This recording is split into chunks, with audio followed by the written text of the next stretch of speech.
welcome aboard, everybody, for Virtual Meetings at Work for Everyone, Nurturing Relationships Through Remote Meetings. My name is Greg. I am the Vice President of Turpin Communication.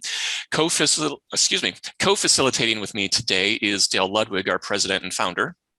Hello, everybody. And there's a third name here on the title slide. Unfortunately, Kevin is not able to be with us today because he is experiencing a family emergency. So we are running without a host today. So what I'm going to be doing double duty. So if you see me looking around and looking a little bit distracted, it's probably because I'm muting somebody who doesn't realize they're on not muted, or maybe I'm letting somebody into the room. So I will apologize in advance if I look a little bit distracted. There may be times when I take myself off video just to remove that distraction. Let's go ahead and, oh yeah. The same goes for me. Because I don't realize how much I rely on Kevin as a backup. So we'll see how this goes today. Yeah. By the way, we don't recommend doing a webinar for the public or any big class at all. What we're doing without a host. But all of our trainers and other administrators are being pulled in multiple directions today. So we're in this together. And I must say, if the pandemic has taught us anything, it's resilience and flexibility, right? So let's go ahead and move forward. If you are feeling like any number of these people on the screen, you are in good company. Depending on where you are on the globe, we've been locked down for about a year and a half now, and we have all experienced disconnection, frustration, exhaustion, you name it, we've felt it. And so we thought we would put this webinar together to help you in some tiny ways, maybe in some big ways.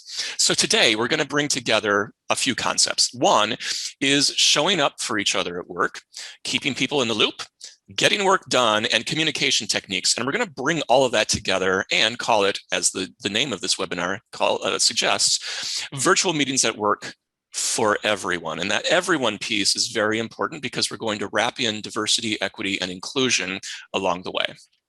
So for those of you who are not familiar with Turpin Communication, we wanted to give you a baseline for the work that we do and why we are providing these free webinars now that we are in the pandemic. So we're communication consultants and trainers, and we work with three different types of communicators: presenters, meeting facilitators, and trainers. Now, the company is almost 30 years old, and I came in a couple years after Dale founded the organization. So that means we've been doing this for a really long time. We have been working virtually basically since the dawn of virtual work. So we're not strangers to any of this. Now, as we have gone along in our careers and built this company, Dale and I have co-authored a handful of books, one being The Orderly Conversation, which we'll go into a little bit later. Effective SMEs is for trainers. And then when the pandemic hit, we took the opportunity to write a companion piece to the original book called The Virtual Orderly Conversation. And you're actually going to get a free download link to that a little bit later as we progress today.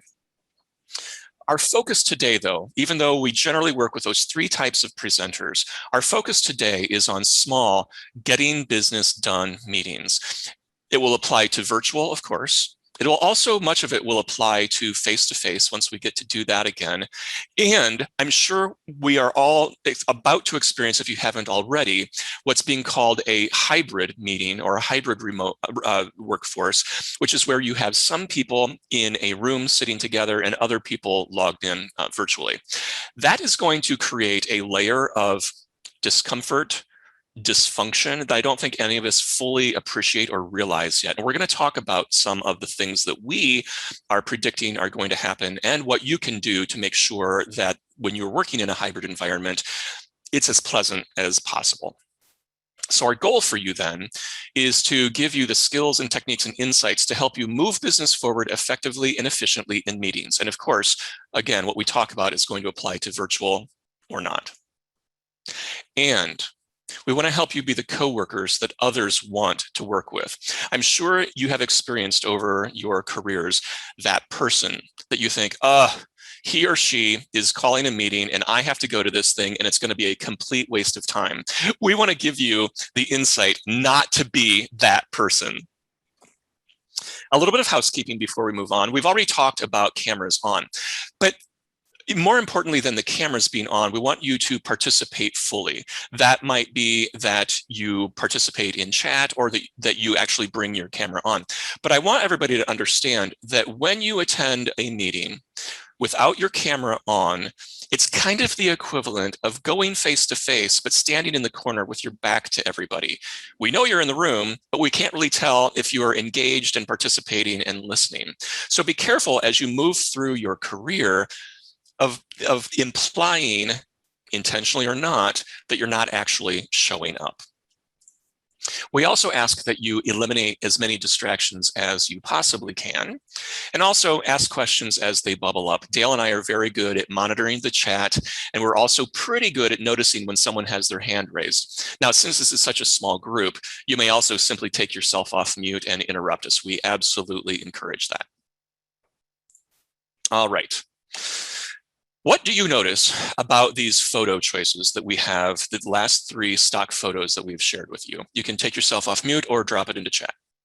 And by the way, when I'm looking over here, I'm just looking at my other monitor. I have all of your videos scaled over here. Santiago says, the dude is well groomed.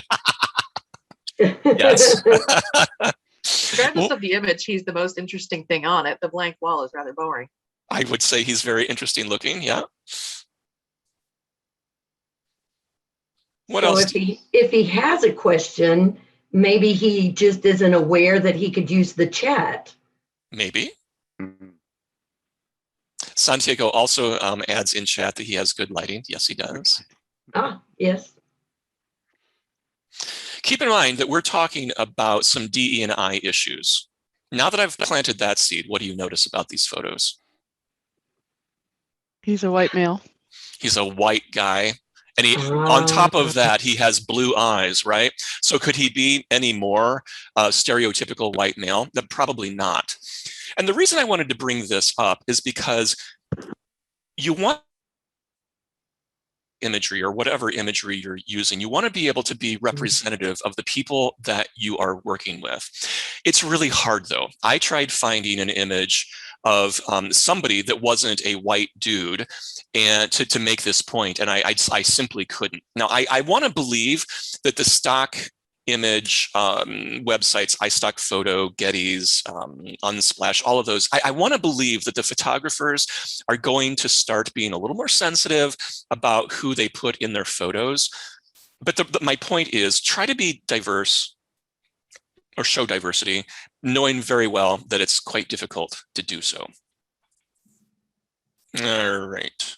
That's good. But I mean, if you look at, catalogs nowadays, just little flyers that are coming out from your local stores or what have you, they're a lot better at being versatile and more inclusive. Mm-hmm.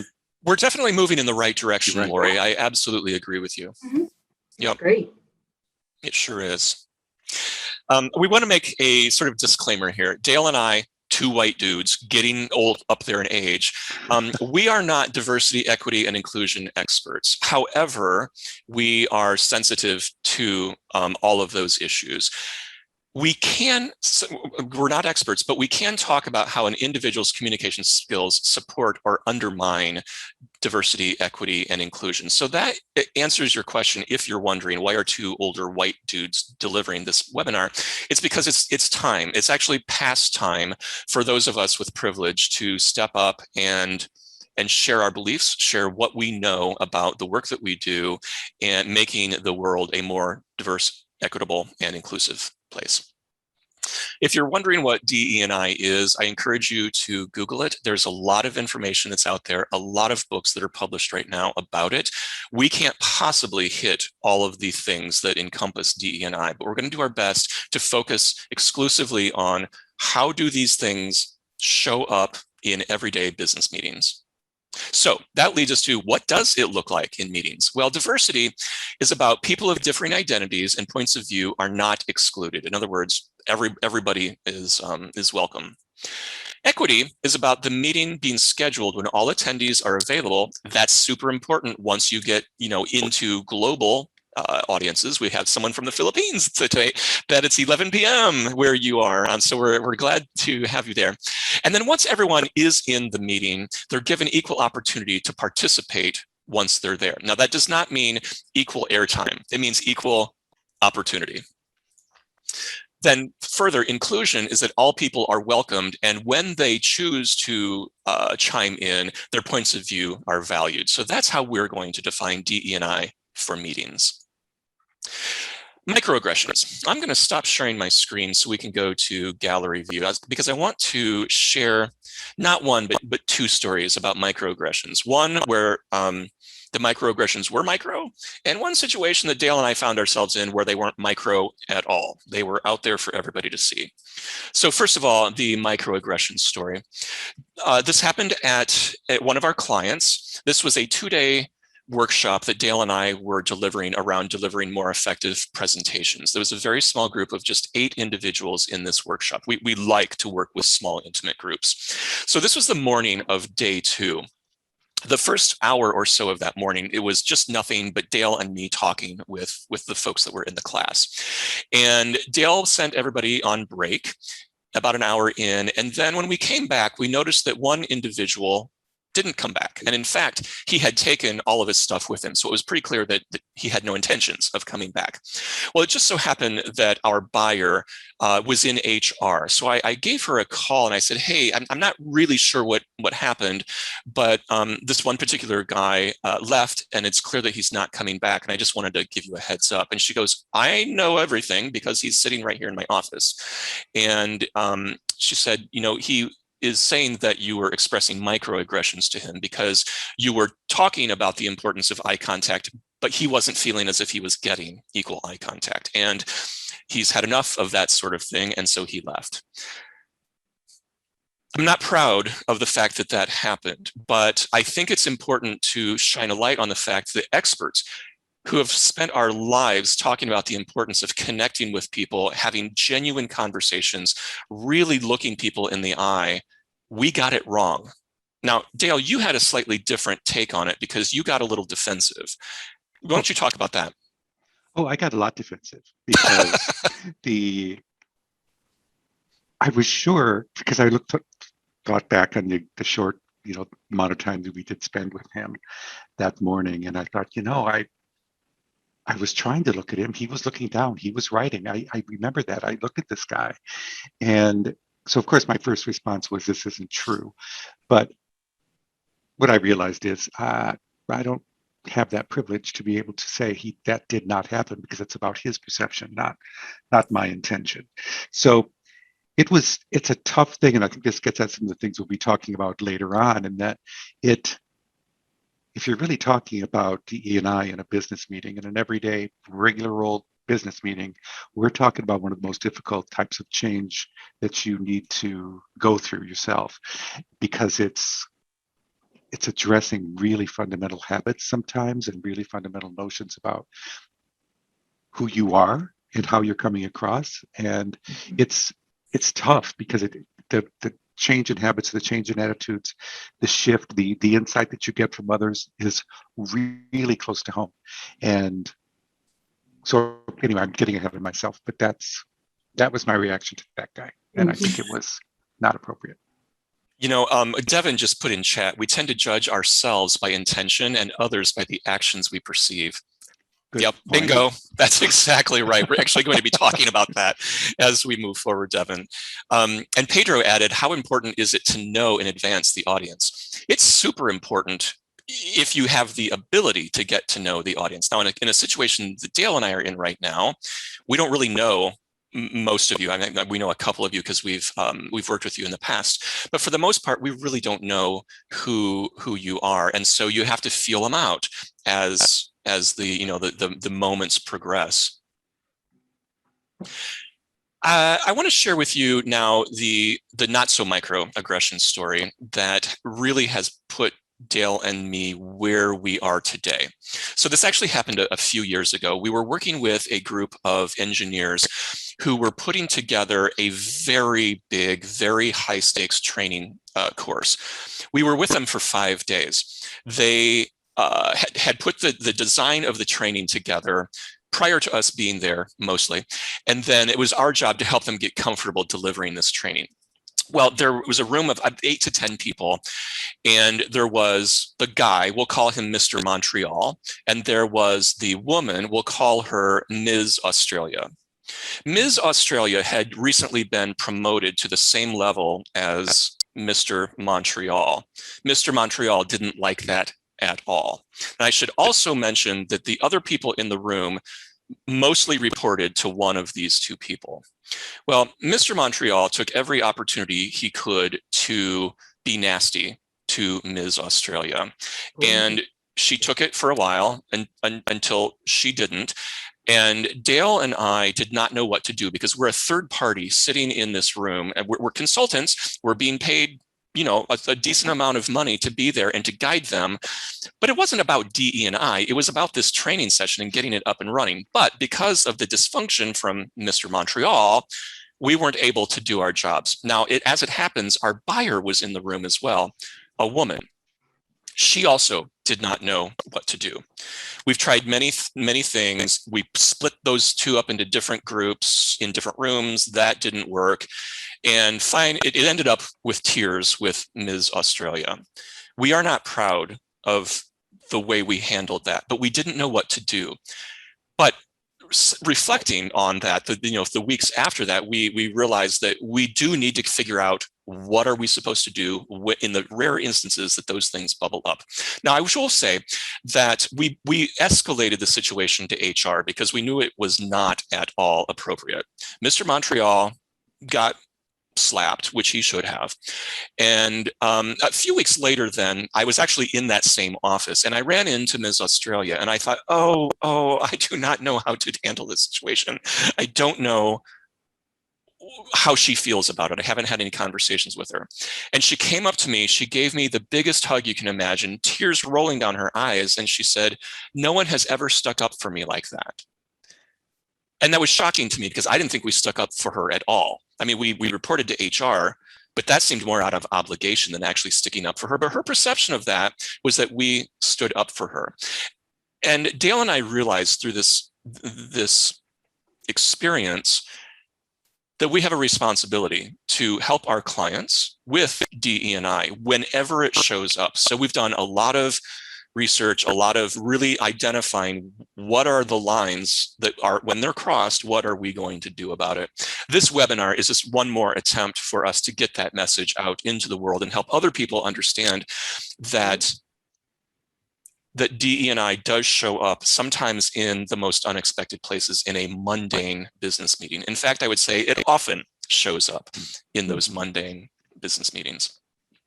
So that is the end of my story. Dale, I'm going to pass things over to you to take over for a few minutes.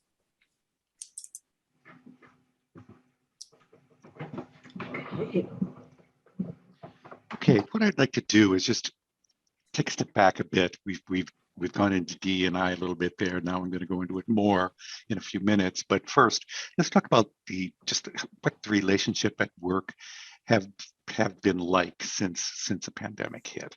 Now, this is a before picture, of course, because before pandemic and before the emergence of hybrid, we were together in the same room, shaking hands, chatting. It was very comfortable. It was very communal. There was a lot of easy way. There were a lot of easy ways to connect with folks. Now, I know some of you have worked remotely forever. This is not a result of the pandemic, and I'm sure you've found ways to make yourselves more comfortable and to make the connections. But for those of us who are not in that environment previously, we've had to struggle with the fact that these things that we're seeing on the screen are no longer possible. So what that's led to is a lot of people that look like this, and there's exhaustion, there's frustration, there's loneliness for some people. There is a sense of I don't know this person that I work with, because we've talked to so many people who have been hired during the pandemic and have never met face to face the people that they report to or the people that are on their team. And so there's a sense of isolation that we've all had to work through. So the challenge, which is what this call out says here, and I think that part of our work with DE&I and in meetings has to do with the fact that we have to deal with this, that this is something that is now part of our jobs. So let me just ask, we asked this on the assessment, and I'm going to ask it again. How have your work relationships changed since COVID? Someone mentioned the lack of water cooler conversations. That is certainly true. But what else? Drop it in chat or speak up either way. What has been going on for the past year and a half in terms of your work relationships? I can jump in here. So at my company, we've actually seen a bit of a benefit from it, because rather than being able to catch someone's eye in a hallway and gather their kind of intel on a situation, we're forced to bring the right people to the table in every conversation. There is no room to have people be consulted afterwards, because process just need to be rapid fire made and changed. Mm-hmm. Good point. That's a really good point.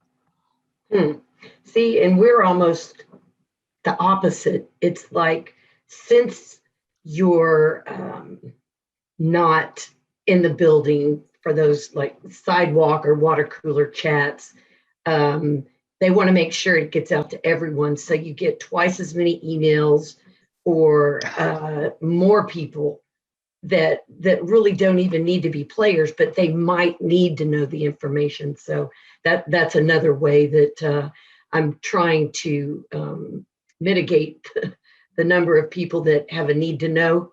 So it's interesting. Mm-hmm. Yeah. Yeah, we have a couple answers in chat. Danette says some of the casual relationships are almost non-existent anymore. Yeah. And Maureen adds, I feel less connected to coworkers. Big time. Ellen adds, the benefit of flexibility. Initially, we saw folks attempting to stay connected via virtual happy hours and virtual water coolers. Yeah, we did too. Unfortunately, in the last 6 months, I have observed folks that stopped using the cameras. Yeah. And adding new people to your team during this has been a big, huge hurdle for us, because you're not getting that connection, because you don't have the meetings to just chat and, what do you do? Do you have kids? Do you have this? Do you have that? There's none of that organic conversation, because there's no room for it in the meetings. Yeah. So if you do have a new person to onboard, it can be really difficult to integrate them into an established team. Totally agree with that one. Yeah. And a lot of the things that you assume that they'll pick up, like, hey, roll your desk over here and watch me do this. You can't do that. And it's hard. It's hard being a new person. I really feel for some of those on my team that are new. We do our best, but yeah. There's also some people, and I forget who it was, but someone asked a question about introvert, extrovert, and that absolutely plays a role here, I think. But I think that we have been hearing more and more that introverts, broad brush, of course, some of them are actually thriving in this environment because they don't have to be so conscious of, or they're less self-conscious, I should say. That's true. That's good. I'm definitely seeing some enthusiastic nods here, Dale. Yeah, because I'm an introvert. It's been lots of this. It's been not that bad. It's okay. There's a lot of the work I have to do to connect with folks. Not that I don't like people, but it takes effort, and I've not had to make it for a year and a half. So there's that. But I also want to point out that Megan says it's even worse in school, and especially when you're working on projects, and that is absolutely true.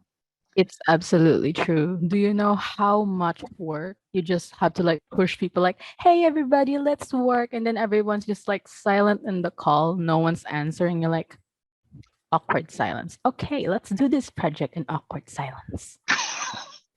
So Megan, your experience of a group project and just made it so much worse.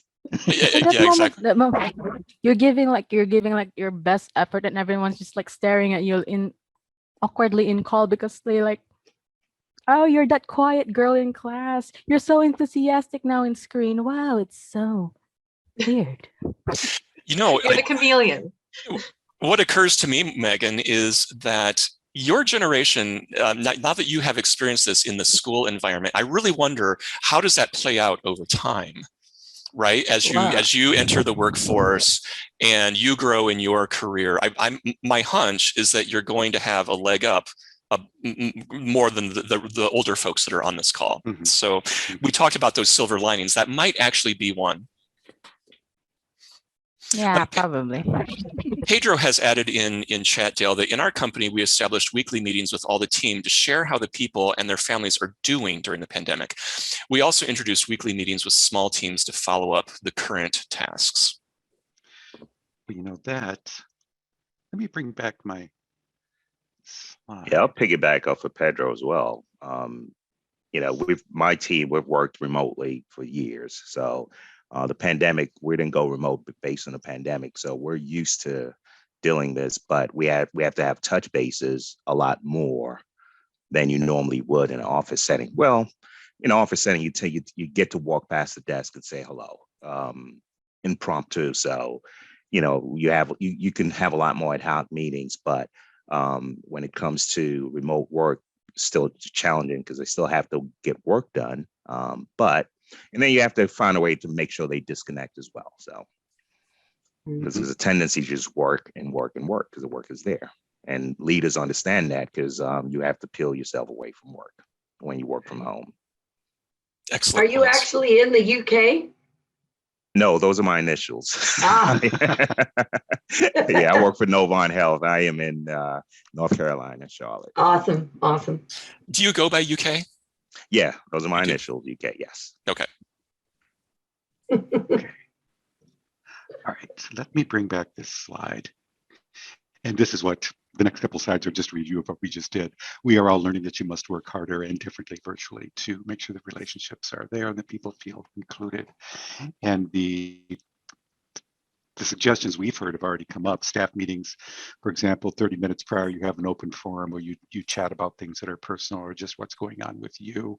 Regularly scheduled all hands meetings can help an organization as a whole feel more cohesive, more open to the communication process. End of day reports through Slack or Basecamp or any of those other apps that are out there.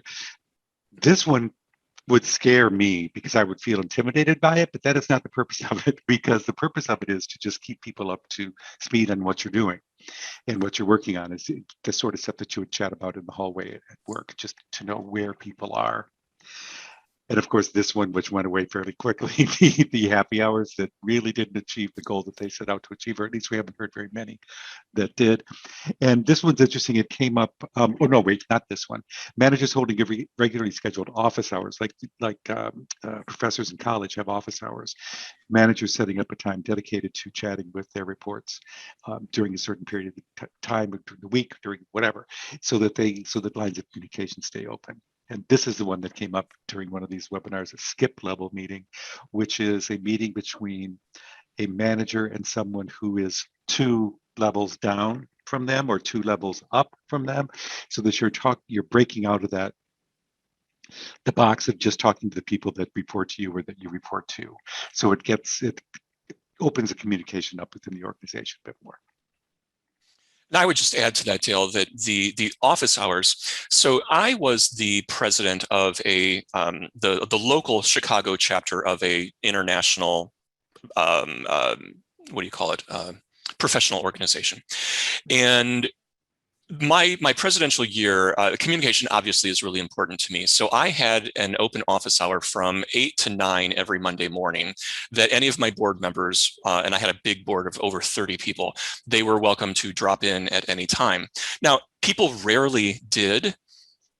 They did from time to time, but I learned a couple years after that the perception of my openness to actually hearing what they had to say was much higher for me than it was for my the other presidents in the organization. And I found that really interesting. So while most people didn't take advantage of it, the perception of my openness was there. So that may be an option for those of you who are managers.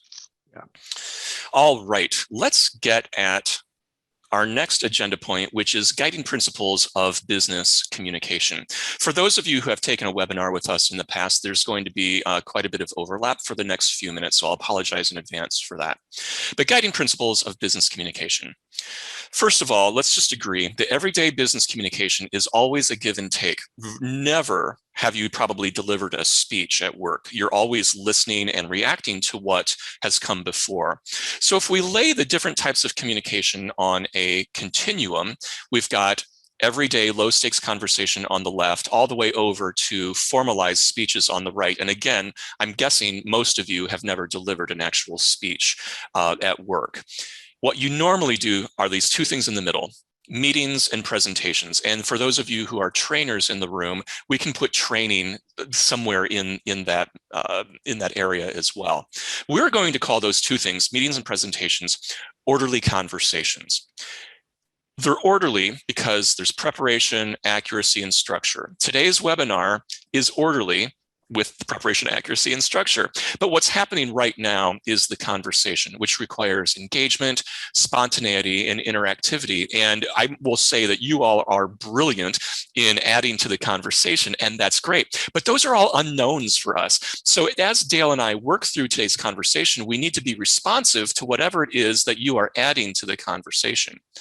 There's a tension, though, between these two things. And what we've discovered over time is that people tend to gravitate to one side or the other of the orderly conversation. For example, some of you might be much more comfortable with the orderly side.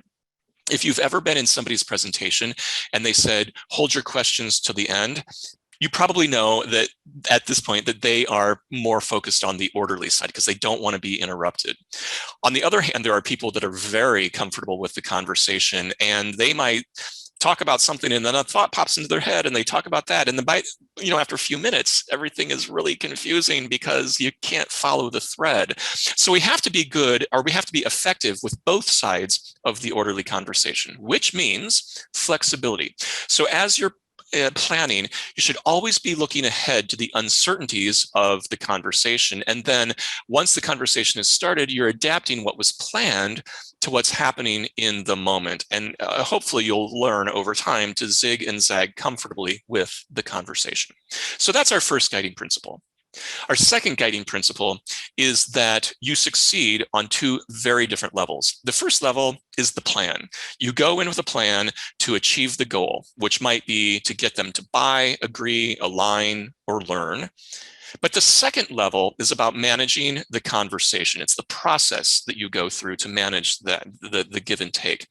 So this involves making it easy for people to participate, managing the give and take, creating the conditions for a fruitful conversation to take place, earning trust and goodwill, and nurturing relationships. So let's focus for a minute on making it easy.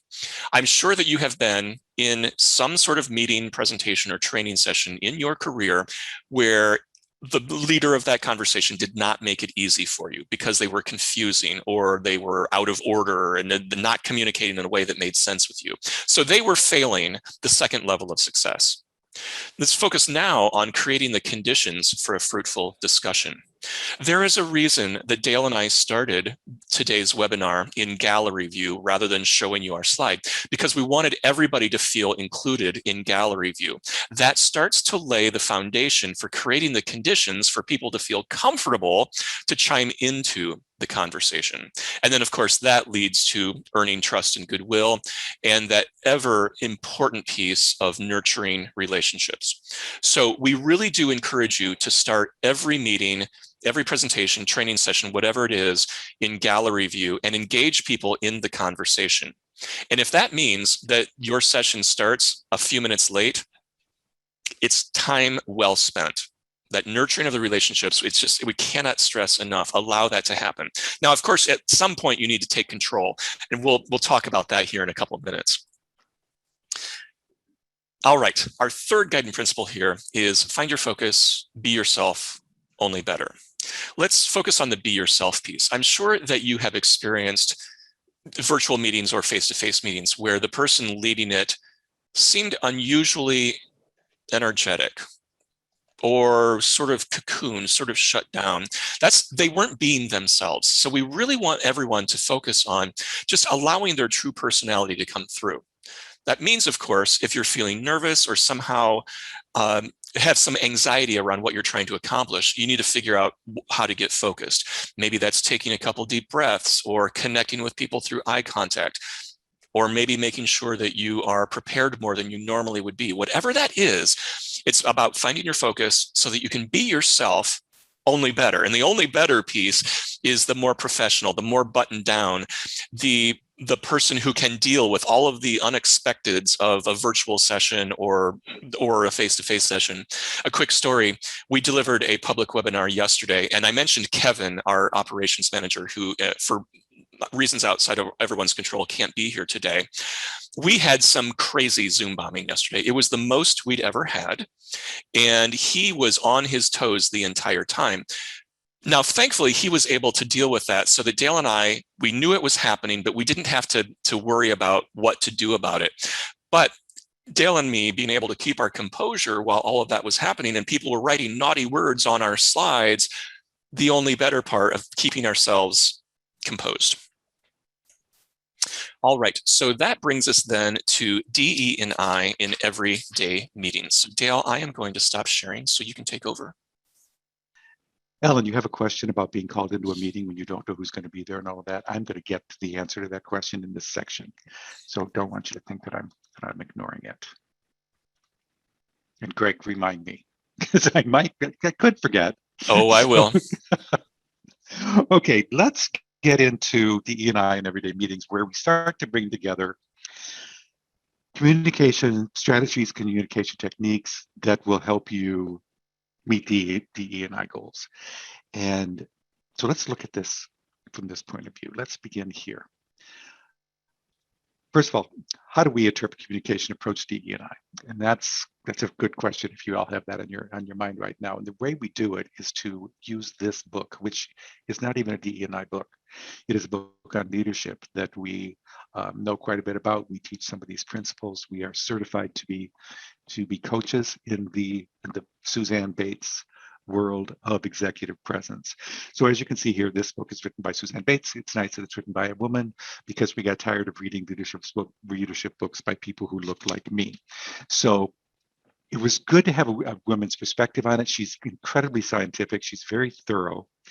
And she's come up with a way of looking at executive presence, not in terms of anything abstract, like, wow, you sure have a lot of gravitas and people look at you when you walk in the room and all of that sort of stuff, which is what a lot of people define executive presence as. But she gets down to very, very specific behaviors that are observable and therefore coachable.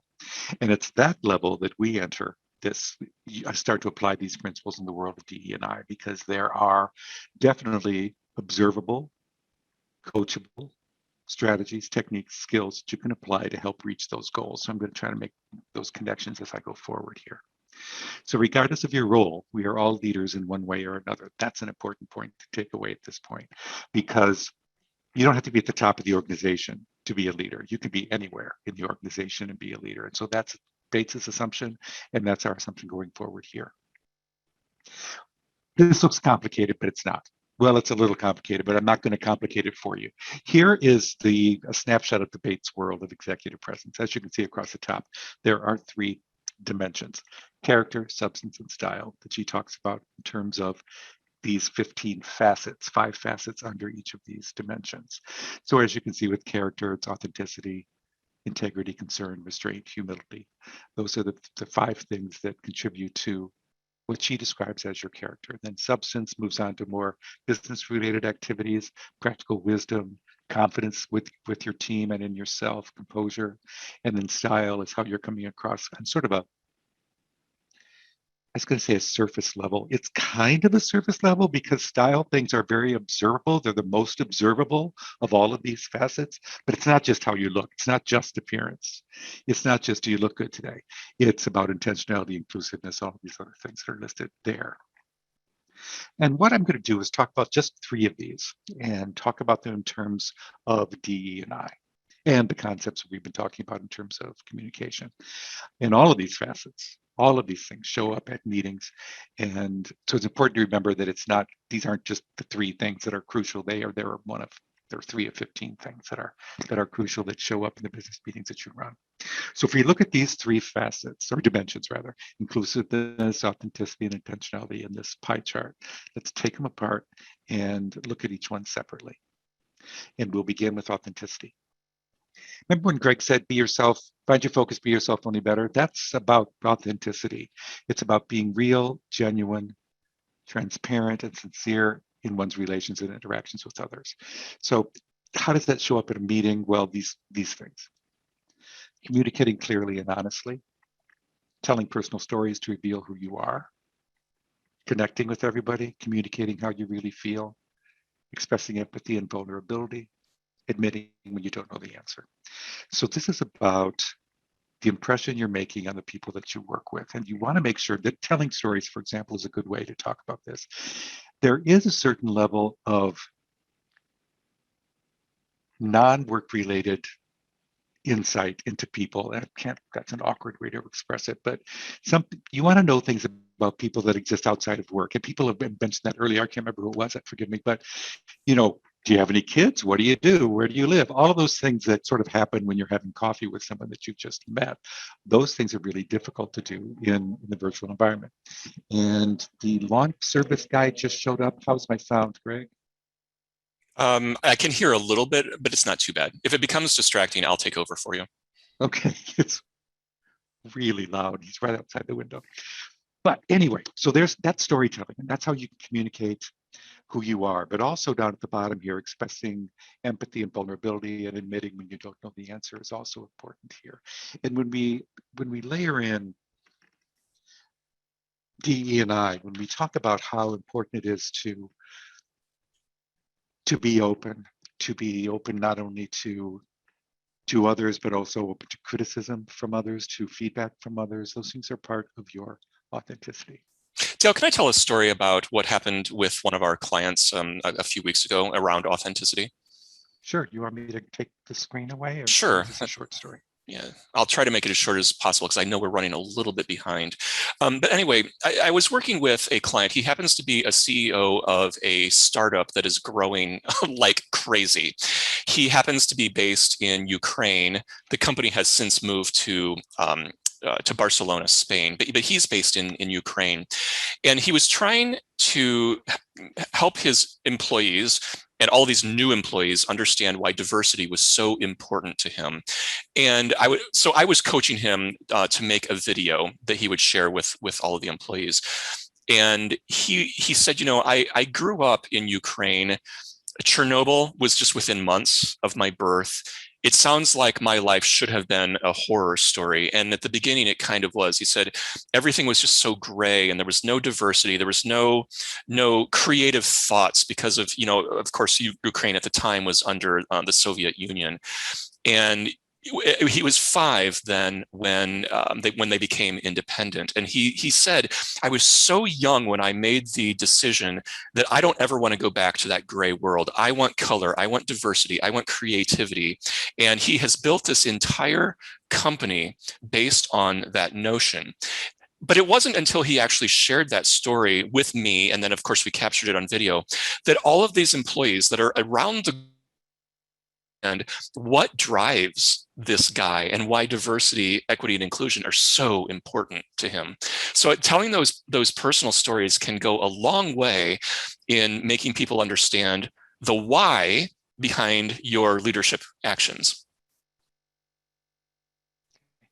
Thank you. Let me see if I can bring up the right slide this time. I did. Yay. I'm going to congratulate myself because it's rare that I get this right. But anyway, I already mentioned this, that authenticity stuff is about trying to focus, be yourself only better. So let's go on to intentionality.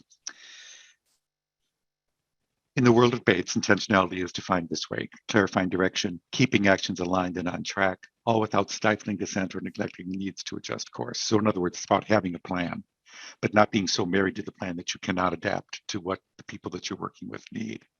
So if we look at it in terms of a meeting, it's about framing conversations to ensure relevance to this group at this point in time. And that's what I'm going to be talking about with the question about what do you do when you're called into a meeting unawares and have to talk about something. It's about showing up to meetings with a clear agenda, wrapping up meetings with a clear summary and action steps, again, using stories to help others understand the why behind an initiative or a decision, communicating process expectations clearly, going back to the process goals Greg talked about, and facilitating inclusive discussions, which I'll be talking about in a bit later in our final third of this pie chart. I want to talk about a couple of things here in a little more detail. One, the purposeful stories, third from the bottom. using them to help people understand the why behind an initiative or a decision. This is a leadership technique that everybody can use. In other words, you talk about what a decision is or what a recommendation is, but then talking about why that you're recommending it or why that decision has been made. It sort of opens up your thought process to the people that you work with, and the bigger distinction there is between your way of looking at work and their and what they do at work, the bigger difference there is there, the more important it is to open up and talk about your decision making process, talk about how you look at the world, because that way they will understand the direction that you want people to go and they will be more willing to follow it. But for example, when we work with trainers, as Greg was mentioning, many times we're working with subject matter experts, and those subject matter experts are, of course, experts in the details. If for one of our clients, it's all the room is filled with engineers, all sorts of engineers, and they're training non-engineers. So we have to help them talk about what they know in a way that is relevant and interesting to the people that they're training. So it's that's the process you talk about there. You know, I'm going to let you inside my head to let you know how I look at this particular challenge. And the second one I want to talk about, I may have forgotten it. Oh, communicating process expectations clearly. And that is important in a virtual setting. Megan, you were talking about this. In Megan's setting, nobody's communicating virtually at all. They're just sitting there staring at their screens and nobody's interacting. But what you can do in a work environment is tell people how you want the interaction to take place and do your best to make sure it's happening. How do you want to have this discussion? How do you want to put it in chat? Do you want to do it in breakout rooms? How do you want to get the conversation started? And so that helps you communicate the process goal and the need for people to participate in the conversation.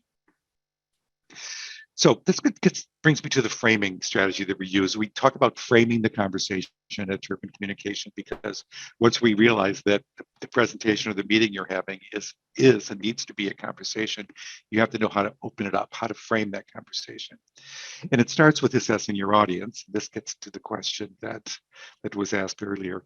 What do you do when you don't know very much about your audience? I'll get to that in a second. But as you can see here on the left, those are all questions about who's in the room.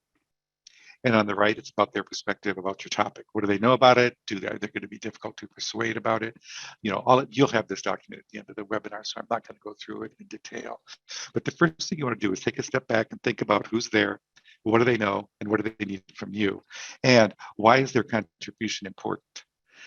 What is it about person A sitting at that table or sitting at that screen that's important to you? What sort of feedback do you want from them, or what sort of takeaway do you want for them? How do they fit into the conversation that's taking place?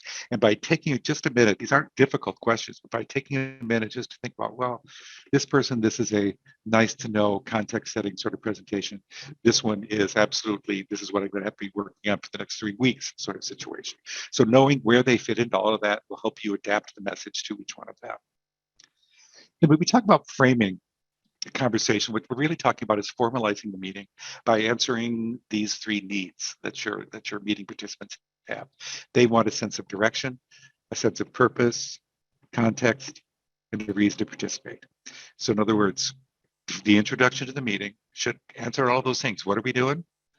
What do you want me to take away from this? Why is this important to me? And what's my takeaway? All of those things. Try to reach those 4 goals. And you always want to assume that they are either distracted because of some work-related thing or distracted because you're meeting virtually. But even if they look like they're fully attentive, always assume that they are a little bit distracted because it'll make you work harder. Because what this frame does is say, okay, everybody, let's get together here. Let's talk about what's coming up. And here's why it's important to you. You'll remember to do that if you assume you have to work for it just a little bit. All right, here's a framing strategy. There are really 4 parts to it, as you can see, moving around from left to right. Audience's current situation, where are they right now? What is your goal? What do you want to achieve? Then moving down to the agenda, how does it break down? What are you going to cover? And then finding the benefits to them. So if we look at, and all of those, of course, help you reach the direction, purpose, context, and the reason to participate. But let's look at a weekly staff meeting about how this could work. Okay, good morning, everybody. It's time for our weekly staff meeting, and there is, as you all know, a lot going on. So what I'd like to do today is get buy-in from all of you before we go forward so that our week makes sense to everybody. So as usual, we'll do team updates, and then we'll talk about a new hybrid policy that's going into effect. The goal, as you know, get everybody on board, make sure we're all working together this week so that we can stay on track and achieve our goals. That's a very simple frame that you could use to set up a staff meeting, a meeting that is often, well, if you do it every week, it's pretty mundane over time, but this is still a way to say, here's what we're about. Let's look at a more complicated one. This is about, let me move the video so I can see how we describe it. This is a quarterly planning meeting. So starting at the top left again, as you all know, we're facing unknowns and fears for the coming quarter. There are a lot of things that we do not know, and there's a lot of stuff we need to learn. So our goal today is to get ahead of these challenges that we're going to face and be ready for others, be ready for the things that are going to be a little bit unexpected. So the agenda is going to be pretty simple. We're going to talk about what's coming up for sure. What do we know we're going to be facing? We're going to determine strategies to deal with that. And then we'll shift our focus to what may be coming and try to do a little guesswork, perhaps, and discuss possible strategies for handling those issues. The benefit to all of us by the end of this meeting is to have a sense of stability and reassurance that we are going to be able to adapt to what needs to happen. And then you go into the detail of what's coming up for sure.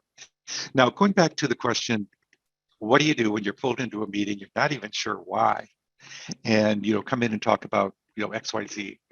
What you need to do, if you can, is to sort of create this frame or deliver this frame on the fly by finding out what people are after. You might want to say, my boss, Mary, just said, come in and talk about XYZ. Before I do that, though, ask about their current situation and say, so maybe ask Mary, what's the context for this with this group, or how can I focus this for this group to make it more relevant, rather than just diving into what you know about XYZ. And then if you can, you could say, all right, given what you all seem to need, I think I'm going to break this down into 4 parts, 1, 2, 3, 4, or maybe just 2 parts, and give them some sort of agenda. And then talk about what the takeaway would be, because you're coming into that meeting being asked to solve a problem. And maybe it's just lack of understanding on their part. If that's the case, the benefit to them is when I'm done, you'll understand this a little bit better and be able to make decisions about it. So that's a very, very rough description of how you can do your frame building on the fly, is when you know what the topic should be, how you can create context for it at the beginning by chatting with them to find out what they need or what they want. Greg, do you want to add anything to that? Oh, you're on mute, Greg. Sorry, Dale, I've been distracted. There are a lot of messages coming into me privately right now because some people have to drop off. So I'm trying to answer all of their questions and concerns. So carry on. Okay, great. Let's move on then. So the frame communicates your intention. It is your promise of relevance and efficiency, and that is absolutely crucial in any meeting that you're in. All right, let's talk about inclusiveness, the final one on the Bates slide that I'm going to talk about. It's about actively involving others, encouraging diverse points of view, ownership in the mission, empowering initiative. It's about making people feel part of this conversation that's taking place. When we look at how it breaks down into meeting behavior, it's about making sure the right people are in the room. Number 1, giving everybody the opportunity to speak during discussions. Dale, I'm sorry. Yes. I want to, while people are still in the room, there are several people that have to drop off here at the top of the hour. And they've been asking me, will this presentation be available? And I just want to let everybody know that we weren't planning on making the recording available, but we will for you, since there are so many of you that have to drop off and have been asking for it. So we'll send you an email probably later today, letting you know what to expect. Okay, Dale, carry on. Now the pressure's on for me to be really, really clear. So I'm going to try. I will try. Okay, back to meeting behaviors that communicate inclusiveness. Making people feel part of the group, showing curiosity in others, making sure you're listening really well and asking good questions, delegating tasks and next steps. All of those things make people feel part of the process. Now, what's the challenge here with DEI? The challenge with DEI is that some people will not automatically feel incredibly included in the conversation you might be leading. It might be because of their where they are in the company. It might be because of their race, because of their gender, because of anything about them. They may not necessarily feel that you are really addressing them, and or that you really want their input. And that's why you, as a facilitator of a meeting, need to work hard at that, and to think about how you are coming across to them, not just what your intention is, as came up earlier, but how are they feeling? Are they feeling a part of it? Because if you get the right people in the room, there needs to be a reason for them to be there, and their contribution is important. And so letting them know what that contribution is and why it's important to you, and being genuinely interested in it, is really a challenge. Because sometimes, and I don't want to get into too much detail because I know we're running out of time, but sometimes we are completely unaware of what our communication habits are. And maybe if there's someone, if you're an old man like me, maybe you're not treating the younger women who aren't white in the room equally, and not even without even knowing it. Maybe you are not. Maybe you're not giving them as much eye contact. Maybe you're not asking for their perspective. Maybe you are trying to have the last word whenever they speak. All of those habits that some people have, you got to be aware of and be careful of it. Absolutely bring people into the conversation, because it's work. I mean, well, it's part of their job. It's part of your job to get them included in the conversation. So what does that mean? Facilitating inclusive discussions means that you're going to be making decisions on the fly. This is a teeter-totter image we use in our workshops. You have two goals in a meeting. You want to encourage the process and control the process. What I've just been talking about is encouraging it, being patient, being flexible, really listening to people, really digging into their perspectives and showing respect for it. On the other side, you've got to also keep the meeting going, because you don't want to waste people's time. You want to make them feel that you value their efforts and that you will get them out the door when it's appropriate, with the job done that needs to get done. Now, this is just challenging in a hybrid setting, because there are so many other variables involved in the hybrid world. You have situational dynamics that must be brought into consideration. Videos, first of all, can pull focus. As you can see in this image, everybody in the room is staring at the screen. So are they all decision makers? Maybe, or maybe they just happen to be on the screen. But it needs to be a decision for all those folks to be looking at the screen in this room. Now, a decision maker might pull a lot of focus. For example, the guy in the gray shirt is getting all the attention of the two women at the table. That might be because he's a decision maker. The woman with red hair is a speaker. The woman on screen is possibly being ignored. So her role isn't going to feel as included as the others' roles are, because she's not getting as much attention, simply because of the technology, because that guy's sitting there and he's facing the screen, and it's hard for them to, or less natural for them to, do the back and forth ping pong thing between screen and human being. So to encourage inclusive discussions, here's some ideas, keep them in mind, get the conversation started before the meeting begins. We try to do that in each one of our webinars. Second there, get everybody talking, ask questions that dig beneath the surface, encourage dialogue about different perspectives, let others have the last word. I brought that up a minute ago, and be okay with silence. Just practically ask a question, wait a lot longer than you want to get people to respond. It's true face to face, and it's super true, extra super duper true in a virtual setting where people have to remember to get themselves off mute, or get their fingers moving on the keyboard to type into chat. So all of those things will help you get the conversation going, but don't forget, they also want you to take control over it. So things to think about here: remember your goal and your agenda. Don't be afraid to step in when conversations are going too far. Be concise. Don't be the problem yourself. Don't be the long-winded person that doesn't know when to stop. Try to be as concise as you can.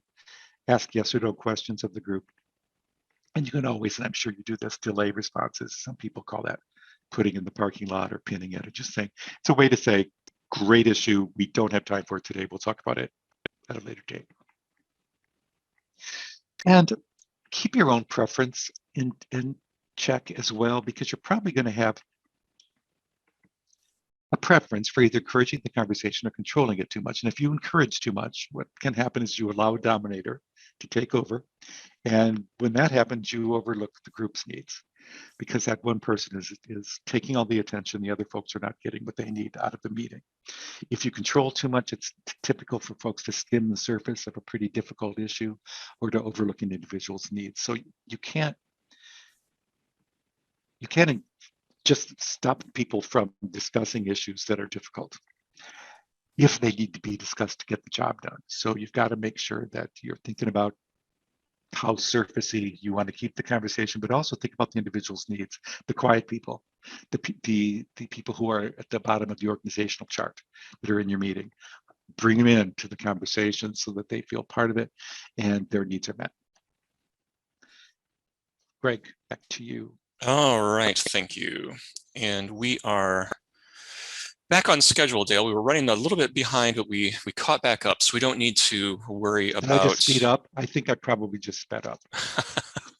All right, let's dig into being authentic in the virtual world. We talked about authenticity, but being authentic in the virtual space is way more challenging than it is in face-to-face. So let me ask you this question first. How would you like to be described by the people you work with and for? Now, I have answered this question and I've put it into chat. So let me drop it. There it is. I would like to be perceived as genuine, honest, likable, articulate, trustworthy, someone people want to work with, approachable, and a problem solver. Go ahead and drop into chat how you would like to be described by the people you work with and for. And feel free to steal from my list, that is legal. Come up with attributes of your own. Sharon says driven, Danette says an advocate, Lori, D, all the above.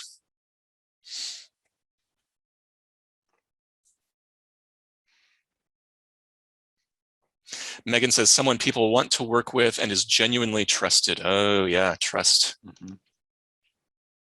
Tracy says all the above.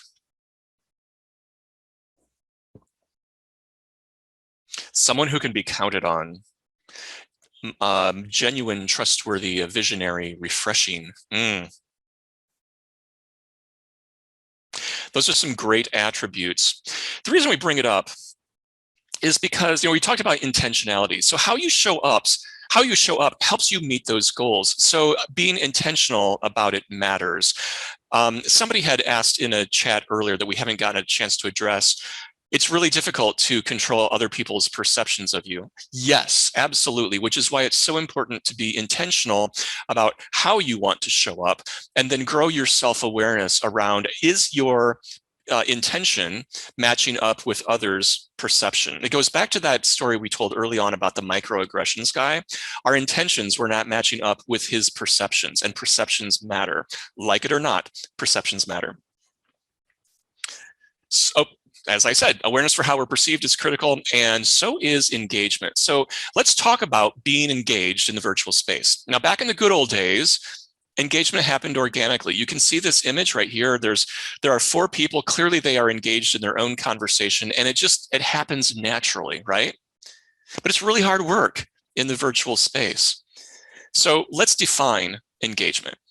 It boils down to, as the bottom of the slide shows, you're able to think on our feet. It means that we're here, we're now, we're in this moment right here together.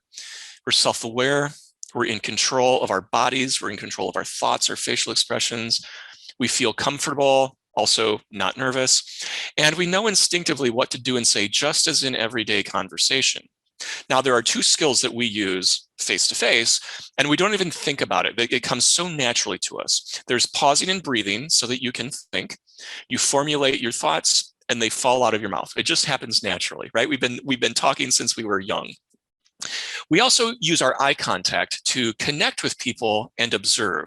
We see body language, we see facial expression, and I might notice that there's an expression on your face that says you want to chime into the conversation. So I'll step back and make space for you to do that.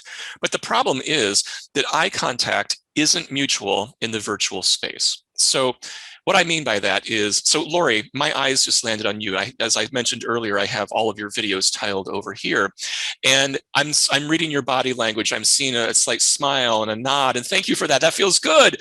But to you, it looks weird because I'm looking off into space. So I need to spend more time looking into the camera. Then at some point, though, I do need to check in with people, but we need to be spending more time in the camera. So let's figure out how to do this.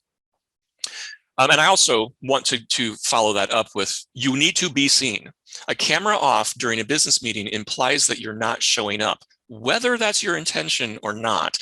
And for those of you who are choosing to work remotely, when you have the option of going into the face-to-face space, you have to be visible, right? Your career is going to depend on being visible and being available, of appearing available. So let's deal with the camera. You want to look into the camera when you're speaking and when you're listening. Dale and I have been doing that for the last hour and 10 minutes. But you do want to check in to observe others' videos from time to time. So this is how I like to think about it. Right now, I'm driving and I'm looking through the windshield. I'm keeping us safe because we're going in that direction. But from time to time, I do need to check my mirrors, right? So right now I'm checking my mirrors and I'm seeing that some people are there, some people are not. But most of the time I need to be keeping all of this safe and on track by looking at the windshield. When you're listening, you want to nod. When you nod, it indicates to other people that you are actually hearing what they're saying. And then of course, be a role model for others. And all of this boils down to focusing on how you're being perceived rather than how it feels. And that feels a little upside down, but that is just the way it is. Now, all of this does not undercut being authentic. What it means is, remember, find your focus, be yourself, only better. These things are only better things to help you be the person that other people want to work with. Now, we've been talking about being engaged, which is about being in the moment and able to think on your feet. But the other side of that coin is about being engaging, and that's about being interesting so that people will want to listen to you. It's both sides of this coin have to work hand in hand. And that means that in terms of your enthusiasm, you have to work just as hard as you do face-to-face. That's vocal energy, facial expression, posture, gestures. None of that should be any different in the virtual space than it is face-to-face. And you can see here, there are 9 individuals. They seem to be getting it right. They all look interested. They all look interesting. Now, we should talk about virtual backgrounds. A few people today have had those virtual backgrounds. They can be an equalizer. In other words, if you don't feel comfortable inviting other people into your personal space, maybe the only space you have to work from virtually is a bedroom. That's totally cool. Use a virtual background. It has an equalizing effect. Now, Zoom recently launched what's called the immersive mode. So it's a little bit like a virtual background, only we're bringing people into one of these highly designed spaces. There are lots of different layouts that are available if you have that installed in your version of Zoom. And if you work in Teams, they call it the together mode. They have a couple different options as well. That can be equalizing. But you've all seen virtual go terribly, terribly wrong. So you need to learn how to do it well. And that comes down to contrast. You want contrast between your facial tone, your hair color, and what's behind you. And it helps a lot if what's behind you is a flat surface. The surface that is behind me, the surface that's behind Dale, not very good options for virtual. So in our cases, if we wanted to go virtual, we would want to use a green screen. And right now the green screens are super cheap and totally available. So you might want to invest in one of those. That brings us now to virtual facilitation. Let's go back to our guy here on the teeter-totter. He is keeping the conversation intentional and inclusive as other people are chiming into the conversation. So virtual tools actually can help you encourage participation. You know, we've been using video, chat, sharing documents, sharing screens, and there are other things that you can use to encourage participation. The other thing you can do, and I mentioned this earlier, that we started today's webinar in gallery view. You do that to encourage participation, to change the temperature of the room. Taking the slides away and going to gallery view just makes everybody pay attention all of a sudden. It can remove the distraction of the slide, and it allows people to hear or learn from each other. So we highly recommend gallery view.